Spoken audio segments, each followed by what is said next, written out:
Hello, everybody. Welcome back to another BrainScratch Commentaries. This is my very belated celebration of our 10th anniversary here for this channel, and the first game I ever recorded for this group was Mega Man X. So I figured, hey, there's a remake on the PSP. Why don't we give that a whirl? And sure enough, here we are. This is Maverick Hunter X for the PlayStation Portable. Released after Mega Man Powered Up, the remake of the first Mega Man game was released, and this was during a time where the initial idea was to remake the classic series and the X series for the PSP, despite the fact that the PSP never did well in the West. Yeah, when they were adorable and innocent, and they expected the system to do well. I don't even think it really did all that great in Japan either. It did well as an emulator thing. Yeah, it had the Dreamcast problem where everyone just bought it just to hack everything on it. Yeah. Yeah, but the PSP didn't even have the benefit of like being released early because the DS was already out when the PSP made its rounds.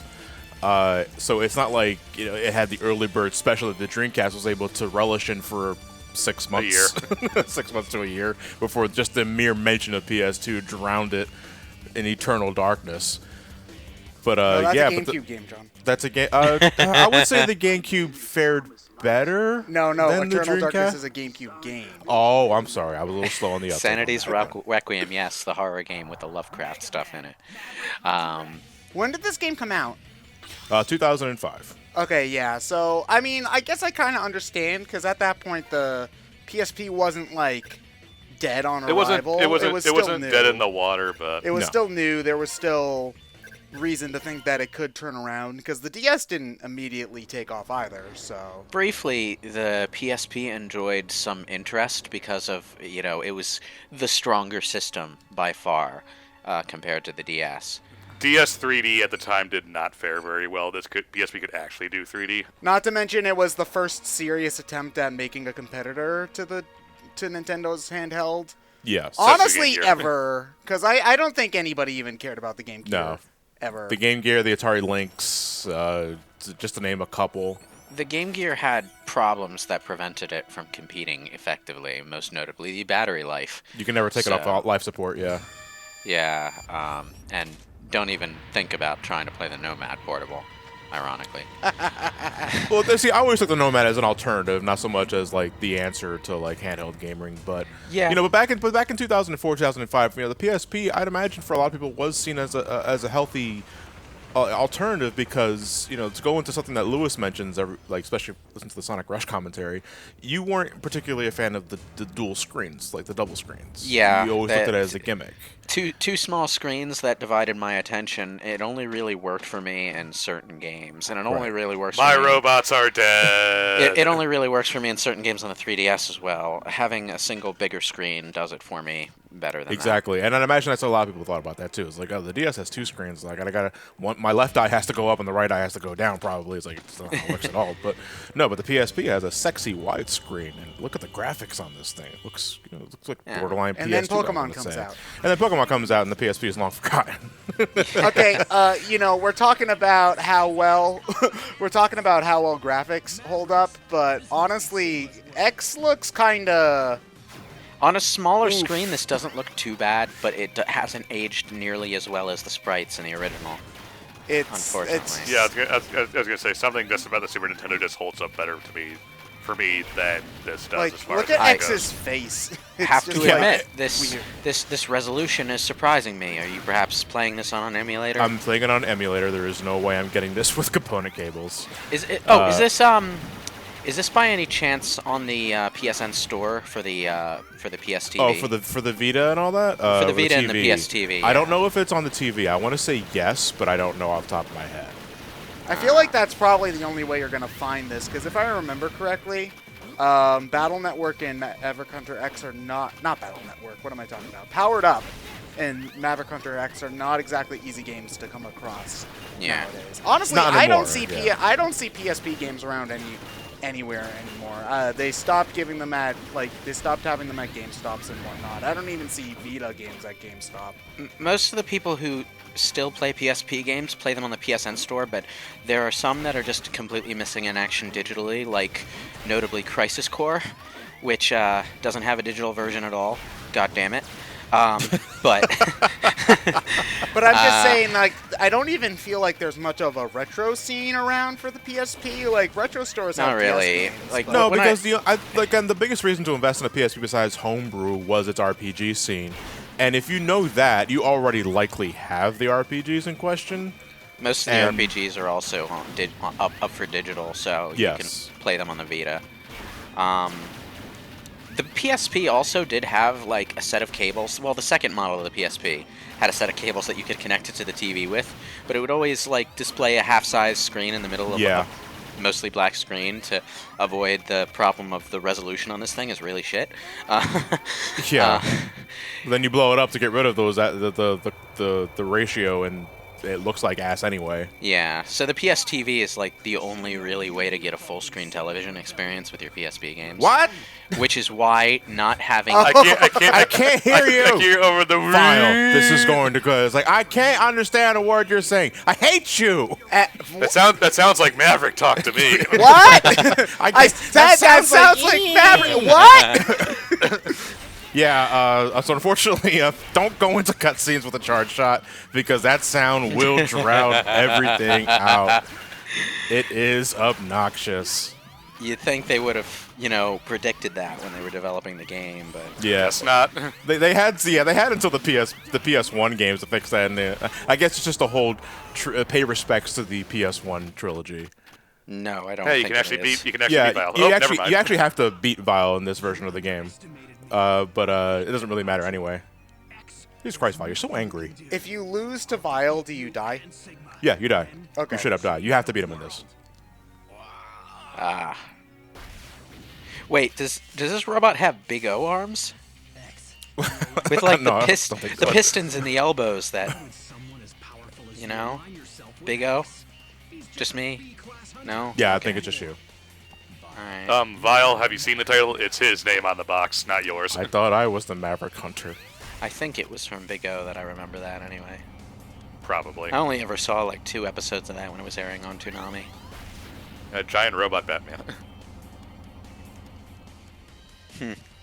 I'm at that when Toonami was airing, I was at that age that was probably most of the audience tanked Toonami eventually, where they showed all the obvious shonen stuff and I was totally into it, but I was a little too young to get into the deeper stuff they tried to run.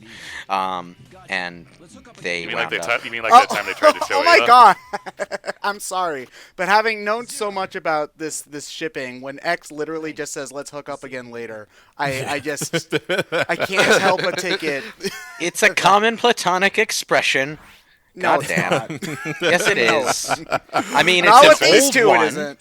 It's an old one, but Well, I mean, X is about 500 years old, 300 years old.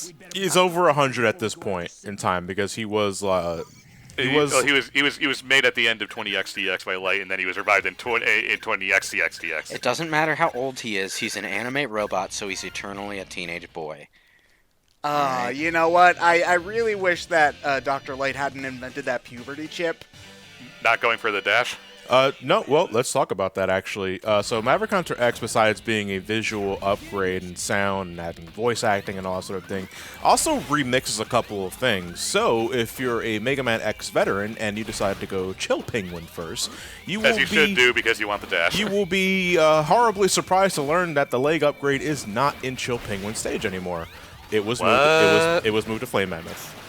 So we're gonna do Flame Mammoth first because you should always get the leg upgrade first before you do anything else. As far as X1 goes, anyway. As far as X1 goes, yes. So that's actually an issue I have with this game, because the whole point of a Mega Man game is that you need to find the best route that works for you. And so having a definitive, this is the best one to start with, I never liked that. There's Well, always been they a best figured- one to they- start with, though, even without the leg upgrade. Yeah. Well, But they figured that out after this one and just gave the dash to X by default. It's more of afterwards. Ted. It's more of an optimization thing because I will argue that no matter the level design for Mega Man X specifically, it's way more confined than future X games because they still assume that every stage could be your first. So it's not like the dash is a necessity, it's just convenient. Yeah, but okay. Counterpoint, have you ever played the game without getting the dash first? Ted, this is just an unfortunate aspect of any kind of nonlinear design. There is always going to be a way to go through that linear design that is more effective than others. And there are always going to be people who tell you you have to do that. Always. Question, John, does this have the dash bug? Like the dash lemons, basically. Yeah. No, those are taken out of this game. Oh, wait, hold on. So, question. If they put the dash thing there, does that mean you no longer have to dash your way into that with the headbutt thing in order to break those stupid blocks that I hate? Okay, this version of the game's better. Automatically better. Yeah, the blocks are not there anymore, and you don't even have to dash to get up there. You can just jump from a standstill. Okay, and you yeah, can reach automatically the better you version. can't dash to get up there because you need to get up there to get the dash. Like, I mean, graphically speaking, just presentation overall, I do think it holds up, and it does help that I'm playing it on an emulator where the visuals are crisp. You don't get a lot of jaggies, anti-aliasing, basically. Or aliasing, I should say. Anti-aliasing is the process of removing that. Yeah, when you've got a good rig and a good emulator, you can at least smooth out the 3D graphics. Although the 2D graphics always wind up looking jarringly low res when set against those spruced up 3D visuals. Try playing Ocarina of Time on an N64 emulator. It's like, whoa! The first thing you see is Link's house, which is a 2D rendered image, and your 3D image on top of it. It's like, whoa! Suddenly those Final Fantasy games on the PS4 don't look so bad. There's even some of that on like Wii Virtual Console. Less so there because like the resolution. Well, here's the thing. Here's the thing. You can still see plenty of that. Yeah. Here's the thing, though. When they released their Virtual Console versions, they were at least smart enough to keep the overall screen resolution lower, so that the contrast between the low-res 2D objects and the 3D objects was not as wide. When people play things on emulators, they just thoughtlessly jack everything as high as they can a lot of the time. So whenever you see like their video uploads of it, you always get like the highest res 3D graphics that they can push out and the most jaggy, pixelated 2D HUD images that the system is capable of producing. Which no sane game developer would ever do, because it looks ugly. Play Mammoth really doesn't give a crap, I noticed. I mean, a lot of Mavericks. I mean, if we're going to go into that, I think starting with next part, I think we should. But, yeah, it's like, it's Flame Mammoth. Just fought him before, you fought him again, basically. I get the feeling that a lot of Mega Man bosses are kind of just thoughtlessly repeating patterns, and the only challenge is the damage you take while you're memorizing that pattern.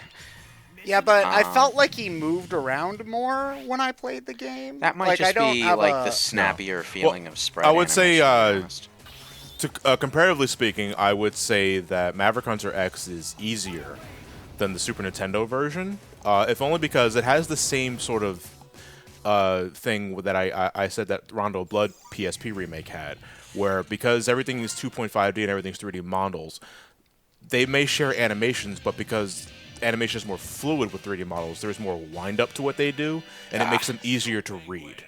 Yeah. Because, the thing about pixel games back in the days is that everything was very snappy. Yeah. And you had to react to that on a frame's notice, which was kind of impossible to do unless you had hindsight. But in the PSP versions of the game, you can clearly tell when they're about to do a certain attack, or in the case of when you're using a weakness against a boss, they absolutely fall apart, as I will demonstrate a number of times in this playthrough. PSP Rondo of Blood is another sore point for me, though. Oh, how so? Going back to the PS TV discussion, it's one of those games that they just straight up did not make available for it. Wow. It had to do with licensing issues too. It's not like the system couldn't run it. I mean, honestly though, I'm not surprised considering that I feel like they regret in hindsight putting Symphony into the Night on that disc, UMD, whatever the heck they call it. UMD, because that's like a far better deal. And also, nobody cared about the Rondo of Blood port. They only cared about Symphony of the Night being there. That's not true. I didn't mind it. That's not true. Cool. The PSP version, as far as I know, is the first easy official way to get like an English translation Rondo of Blood. It was the first time that it was ever officially translated. So we not only got we not only got the remake of it, we also got the original version for the first time. Yeah, and officially translated and all that. Yeah, and they had Symphony of the Night for the people who didn't care about that, but a lot of people did get that version of Rondo of Blood because it was the only version of Rondo of Blood, and they wanted Rondo of Blood. And I do find that he missed opportunity that it wasn't included in the PS4 collection. Yeah. The PSP version of the game. I don't know why you just would not include it like that, considering the fact that the version of Symphony of the Night on the collection on the PS4 is the PSP version. So I would think they still have the code for it. It's likely unfortunate because I do really like the PSP version of Rondo. Yeah, I mean, it has its qualities. I still prefer the original, but the remake definitely has staying power. One thing I like about the remake is, my earlier digression in another commentary about how cheap anime, Portrait of Ruin, and the second Soma game looked. Rondo of Blood kind of has that problem too. I give it a pass because it's an older game on like the PC Engine or something. Yeah. But like the remake looks like Order of Ecclesia, and I love it. Well, because of the different artists, I think they got I forgot her name.